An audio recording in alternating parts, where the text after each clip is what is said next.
ഈശോ മിശിഹായിക്ക് സ്തുതിയായിരിക്കട്ടെ. സമ്മാനങ്ങൾ കൊടുക്കുവാനും സ്വീകരിക്കുവാനും നമുക്കേറെ ഇഷ്ടമാണ്. പ്രത്യേകിച്ച് നമ്മുടെ അടുത്ത ബന്ധുക്കളിൽ നിന്ന്, സ്നേഹിതരിൽ നിന്നൊക്കെ. ചില കണ്ടീഷനുകളോടുകൂടി നമ്മൾ സമ്മാനങ്ങൾ കൊടുക്കാറുണ്ട്. പ്രത്യേകിച്ച് കുട്ടികൾക്ക് നമ്മൾ പറയും, നിങ്ങൾ പരീക്ഷയിൽ നല്ല മാർക്ക് വാങ്ങിച്ചാൽ, അല്ലെങ്കിൽ ജീവിതത്തിൽ ചില കാര്യങ്ങൾ ചെയ്തു തീർത്താൽ, ചില ജോലികൾ ചെയ്താൽ ഇന്ന കാര്യം നിങ്ങൾക്ക് സമ്മാനമായി തരാം. ചില കുട്ടികളോടൊക്കെ പറയാറുണ്ട്, SSLCക്ക് ഫുൾ A+ വാങ്ങിച്ചാൽ, +2 ഫുൾ A+ വാങ്ങിച്ചാൽ, അങ്ങനെയൊക്കെ നമ്മൾ ചില കണ്ടീഷനുകളോടുകൂടി സമ്മാനം കൊടുക്കാറുണ്ട്. അതോടൊപ്പം തന്നെ ബർത്ത്ഡേയ്ക്കും വെഡ്ഡിങ് ആനിവേഴ്സറിക്കും ജീവിതത്തിലെ മറ്റ് പ്രധാനപ്പെട്ട അവസരങ്ങളിലൊക്കെ സമ്മാനങ്ങൾ കൊടുക്കുന്നുണ്ട്. അത് നമ്മുടെ മനസ്സിൻ്റെ ഒരു സന്തോഷമാണ്, ഒരു സ്നേഹത്തിൻ്റെ പ്രതീകമാണ്. നമ്മുടെ ആത്മീയ ജീവിതത്തിൽ നമുക്ക് ലഭിക്കാവുന്ന ഏറ്റവും വലിയ സമ്മാനമാണ് ദൈവത്തിൻ്റെ പരിശുദ്ധാത്മാവിനെ നമുക്ക് പൂർണ്ണമായി സ്വീകരിക്കുവാൻ സാധിക്കുക എന്നുള്ളത്. പ്രിയപ്പെട്ടവരെ, ആർക്കാണ് പരിശുദ്ധാത്മാവിനെ സ്വീകരിക്കാനായിട്ട് സാധിക്കുന്നത്? അല്ലെങ്കിൽ ആർക്കാണ് പരിശുദ്ധാത്മാവിനെ ലഭിക്കുന്നത്? ഈ ഞായറാഴ്ചത്തെ സുവിശേഷത്തിൽ ഈശോ അതിന് കൃത്യമായിട്ടുള്ള ഒരു മറുപടി പറയുന്നുണ്ട്. ലോകത്തിന് ആത്മാവിനെ സ്വീകരിക്കുവാനായിട്ട് സാധിക്കുകയില്ല, എന്നാൽ നിങ്ങൾക്ക് സാധിക്കും. അതായത് ഈശോയുടെ പ്രിയപ്പെട്ട ശിഷ്യന്മാർക്ക്, ഈശോയുടെ വാക്കുകൾ അനുസരിക്കുന്നവർക്ക്. അതിന് ഈശോ ഒരു കണ്ടീഷൻ പറയുകയാണ്, നിങ്ങളെന്നെ സ്നേഹിക്കുന്നുവെങ്കിൽ നിങ്ങൾ എൻ്റെ കൽപ്പനകൾ പാലിക്കും.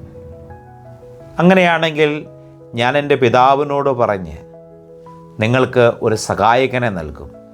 ആ സഹായകനെ നൽകുന്നത് ഒരു ഷോർട്ട് ടൈമിലേക്കല്ല, മറിച്ച് ഈശോ കൃത്യമായിട്ട് പറയുന്നുണ്ട്, അത് എന്നേക്കും നിങ്ങൾക്ക് നൽകും. അവൻ നിങ്ങൾക്ക് ഒരു സഹായകനായിട്ട് വർദ്ധിക്കും. അവൻ ഈ ഭൂമിയിലേക്ക് വന്നു കഴിയുമ്പോൾ അവൻ എല്ലാ കാര്യങ്ങളും നിങ്ങളെ പഠിപ്പിക്കും. നിങ്ങളോട് കൂടെ ആയിരുന്നത് കൊണ്ട് ഞാൻ നിങ്ങളെ പഠിപ്പിച്ച കാര്യങ്ങളും അവൻ നിരന്തരമായിട്ട് നിങ്ങളെ ഓർമ്മിപ്പിക്കും. നമുക്ക് പ്രവർത്തിക്കുവാനായിട്ട്, സ്നേഹിക്കുവാനായിട്ട്, മറ്റുള്ളവരെ സഹായിക്കുവാനായിട്ട് ഈ ആത്മാവിൻ്റെ പ്രചോദനം എന്നും ഉണ്ടാകും. അതിനൊറ്റ കണ്ടീഷൻ മാത്രമേ ഈശോ പറയുന്നുള്ളൂ, എൻ്റെ വാക്കുകൾ അനുസരിക്കുക, എൻ്റെ കൽപ്പനകൾ പാലിക്കുക. പ്രിയപ്പെട്ടവർ, ഈശോ നമ്മളോട് പറഞ്ഞ കൽപ്പനകൾ പരസ്പരം സ്നേഹിക്കുവാനും, എല്ലാറ്റിനുപരിയായി ദൈവത്തെ സ്നേഹിക്കുവാനും, നന്മകൾ ചെയ്ത് മറ്റുള്ളവരുടെ ജീവിതത്തിലേക്ക് സന്തോഷം നൽകുവാനുമാണ്. ഇങ്ങനെ മറ്റുള്ളവരുടെ ജീവിതത്തിലേക്ക് സന്തോഷം നൽകിക്കൊണ്ട്, നന്മകൾ ചെയ്തുകൊണ്ട്, എല്ലാവരെയും സ്നേഹിച്ചുകൊണ്ട്, വളരെ പ്രത്യേകമായി എല്ലാറ്റിനുപരിയായി ദൈവത്തെ സ്നേഹിച്ചുകൊണ്ട് പരിശുദ്ധാത്മാവിനെ നമ്മുടെ ജീവിതത്തിലേക്ക് സ്വീകരിക്കുവാനായിട്ട് നമുക്ക് സാധിക്കട്ടെ. പരിശുദ്ധാത്മാവിനെ സ്വീകരിക്കുന്ന വ്യക്തികൾ ആത്മാവിനെ പൂർണ്ണ ഹൃദയത്തോടും സന്തോഷത്തോടും കൂടി സ്വീകരിക്കുകയാണെങ്കിൽ അവരുടെ ജീവിതത്തിലേക്കുണ്ടാകുന്ന നേട്ടങ്ങൾ എന്തൊക്കെയാണ്? ആരെങ്കിലുമൊക്കെ പരിശുദ്ധാത്മാവിനെ സ്വീകരിച്ചിട്ട് പരിശുദ്ധാത്മാവിനെതിരായ തിന്മകൾ, പ്രവൃത്തികൾ ചെയ്താൽ അവരുടെ ജീവിതത്തിലുണ്ടാകുന്ന ദോഷങ്ങൾ എന്തൊക്കെയാണെന്നും ഇന്നത്തെ വായനകൾ കൃത്യമായിട്ട് നമ്മളെ പഠിപ്പിക്കുന്നു. നമ്മൾ സ്ലീഹാകാലത്തിലെ 7ാമത്തെ ഞായറാഴ്ചയിലാണ്. 1ാമത്തെ വായനയായ സംഖ്യയുടെ പുസ്തകത്തിൽ നമ്മൾ ഇപ്രകാരം വായിച്ച് കേൾക്കുകയാണ്. ദൈവം മോശയോട് പറയുകയാണ്, നീ നിൻ്റെ കൂട്ടത്തിൽ നിന്ന് 70 പേരെ തിരഞ്ഞെടുക്കുക. അത് ശ്രേഷ്ഠന്മാരായ വ്യക്തികളായിരിക്കണം. ഞാൻ വന്ന് നിങ്ങളോട് സംസാരിക്കുമ്പോൾ നിങ്ങൾക്ക് ലഭിക്കുന്ന ചൈതന്യത്തിൽ നിന്ന് അവർക്ക് കൂടി ചൈതന്യം ലഭിക്കും. അങ്ങനെ മോശ 70 പേരെ തിരഞ്ഞെടുക്കുകയും അവർക്ക് മോശയുടെ ചൈതന്യം ലഭിച്ചുകൊണ്ട് അവർ പ്രവചനങ്ങൾ നടത്തുകയും ചെയ്യുകയാണ്. അതിൻ്റെ കൂടെ 2 പേർക്ക് കൂടി ചൈതന്യം ലഭിക്കുന്നു, പരിശുദ്ധാത്മാവിനെ സ്വീകരിക്കുവാനായിട്ട് സാധിക്കുന്നു.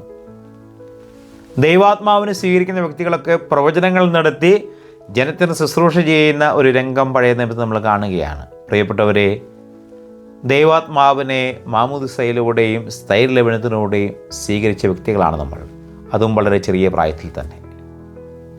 ഈ പരിശുദ്ധാത്മാവിനെ സ്വീകരിച്ച് നമുക്ക് ആ ശ്രേഷ്ഠന്മാരെ പോലെ ദൈവത്തിന് വേണ്ടി തീക്ഷ്ണമായി പ്രവർത്തിക്കുവാനായിട്ട്, സംസാരിക്കുവാനായിട്ട് സാധിക്കട്ടെ. ദൈവം നമുക്ക് നൽകുന്ന എല്ലാ നന്മകളെയും സ്വീകരിക്കുവാനായിട്ട് നമുക്ക് സാധിക്കട്ടെ. വീണ്ടും നമ്മൾ കാണുന്നത് സാവൂളിൽ നിന്ന് ദൈവത്തിൻ്റെ ആത്മാവ് നഷ്ടപ്പെട്ടു പോയിട്ട് ഒരു ദുരാത്മാവ് വന്ന് സാവൂളിനെ ഉപദ്രവിക്കുന്നതാണ് രണ്ടാമത്തെ വായനയിൽ കാണുന്നത്. ആ ദുരാത്മാവ് വന്നു കഴിയുമ്പോൾ അവൻ വളരെയേറെ പീഡനങ്ങളിലൂടെ, വേദനകളിലൂടെ കടന്നു പോവുകയാണ്. അങ്ങനെ ഈ കഷ്ടപ്പാടുകളിലൂടെ കടന്നു പോകുന്ന സാവൂളിനെ ആശ്വസിപ്പിക്കുവാനായിട്ട് ജനം സാവൂളിന് ദാവീദിനെ നൽകുകയാണ്. ദാവീദ് വന്ന് കിന്നരം വായിച്ച് കഴിയുമ്പോൾ ഈ ദുഷിച്ച ആത്മാവിൻ്റെ പ്രവർത്തനങ്ങളിൽ നിന്ന്, അവൻ്റെ പീഡനങ്ങളിൽ നിന്ന് സാവൂൾ രാജാവിന് ആശ്വാസം ലഭിക്കുകയാണ്. കാരണം പരിശുദ്ധാത്മാവ് അവിടെ പ്രവർത്തിക്കുന്നത് ദാവീദിലാണ്. ദാവീദ് വളരെ മനോഹരമായി കിന്നരം വായിച്ചുകൊണ്ട് ഈ സാവൂൾ രാജാവിൻ്റെ അശുദ്ധാത്മാവിൻ്റെ പ്രവർത്തനങ്ങളെ മാറ്റിക്കളയുകയാണ്.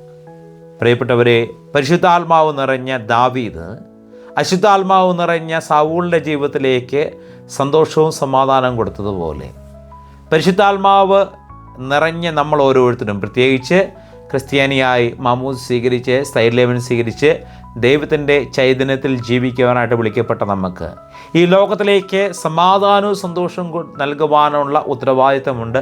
അത് നമ്മുടെ കടമയാണ്. നമ്മുടെ പ്രവർത്തനങ്ങൾ കൊണ്ട്, നമ്മുടെ ജീവിത രീതികൾ കൊണ്ട് മറ്റുള്ളവരുടെ ജീവിതത്തിലേക്ക് ആശ്വാസമാകുവാനായിട്ട് നമുക്ക് സാധിക്കട്ടെ.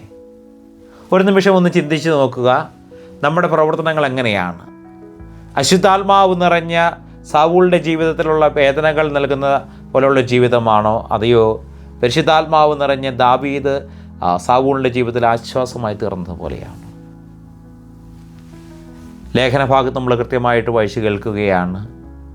ആത്മാവ് നഷ്ടപ്പെട്ടു പോകുമ്പോൾ നമുക്കുണ്ടാകുന്ന പാപങ്ങൾ ഏതൊക്കെയാണെന്നും ആത്മാവിനെ സ്വീകരിച്ച് അതിൻ്റെ പൂർണ്ണതയിൽ ജീവിക്കാൻ സാധിക്കുമ്പോൾ നമുക്ക് ലഭിക്കുന്ന പരിശുദ്ധാത്മാവിൻ്റെ ഫലങ്ങൾ ഏതൊക്കെയാണെന്നും. പ്രിയപ്പെട്ടവരെ, പരിശുദ്ധാത്മാവിൻ്റെ ഫലങ്ങളെല്ലാം ഉൾക്കൊണ്ട് സന്തോഷത്തോടെ ജീവിക്കുവാനായിട്ട് നമുക്ക് സാധിക്കട്ടെ. സുവിശേഷത്തിൽ ഈശോ വാഗ്ദാനം ചെയ്യുന്ന ഈ പരിശുദ്ധാത്മാവിനെ എന്നും നമ്മുടെ ജീവിതത്തിൽ സ്നേഹത്തോടു കൂടി ചേർത്ത് നിർത്തുവാനായിട്ട് നമുക്ക് സാധിക്കട്ടെ. ഈശോ പറഞ്ഞ അവൻ്റെ വാഗ്ദാനമനുസരിച്ചുള്ള പരിശുദ്ധാത്മാവിനെ സ്വീകരിക്കുന്ന, പരിശുദ്ധാത്മാവിൻ്റെ സന്തോഷത്തിൽ ജീവിക്കുന്ന നല്ല വ്യക്തികളായി തീരുവാനായിട്ട് നമുക്ക് പരിശ്രമിക്കാം. ഈ ഞായറാഴ്ചത്തെ വിശുദ്ധ കുർബാനയിൽ പങ്കെടുത്ത് നമ്മൾ സ്വന്തം ഭവനങ്ങളിലേക്ക് മടങ്ങുമ്പോൾ നമുക്ക് പ്രാർത്ഥിക്കാം. കർത്താവേ, അങ്ങയുടെ സഹായകനായ പരിശുദ്ധാത്മാവിനെ എൻ്റെ ജീവിതത്തിലേക്ക് എപ്പോഴും നൽകണമേ. ആ പരിശുദ്ധാത്മാവിനെ സ്വീകരിച്ച് പൂർണ്ണ ഹൃദയത്തോടെയും പൂർണ്ണ ആത്മാവോടും പൂർണ്ണ ശക്തിയോടും കൂടി ദൈവത്തെ ആരാധിക്കുവാനും സഹോദരങ്ങൾക്ക് നന്മകൾ ചെയ്ത് ജീവിക്കുവാനും ഞങ്ങളെ സഹായിക്കണമേ എന്ന്.